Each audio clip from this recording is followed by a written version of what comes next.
ગોધરા એલસીબીએ હાલોલના ઉજેતી ગામમાંથી 4 જુગારીઓ ઝડપી પાડી 12,000થી વધુનો મુદ્દામાલ જપ્ત. પંચમહાલ જિલ્લામાં જુગારની પ્રવૃત્તિને ડામવા માટે ચલાવવામાં આવી રહેલા અભિયાન અંતર્ગત લોકલ ક્રાઇમ બ્રાન્ચ એલસીબીએ હાલોલ તાલુકાના ઉજેતી ગામમાંથી 4 જુગારીઓને પકડી પાડ્યા. આ દરોડામાં રોકડા રૂપિયા અને જુગારના સાધનો મળીને કુલ 12,340 રૂપિયાનો મુદ્દામાલ જપ્ત કરવામાં આવ્યો.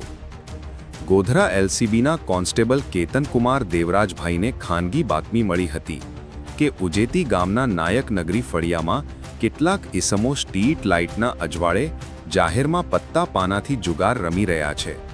આ બાતમીના આધારે police sub inspector SR Sharma અને તેમની ટીમે દરોડો પાડીને અશોકભાઈ રામાભાઈ પરમાર, અશોકભાઈ ચંદુભાઈ ભરવાડ, કમલેશભાઈ રામાભાઈ ભરવાડ અને ગુલાબભાઈ જાલમભાઈ સોલંકી નામના 4 આરોપીઓને જુગાર રમતા રંગે હાથ ઝડપી પાડ્યા હતા.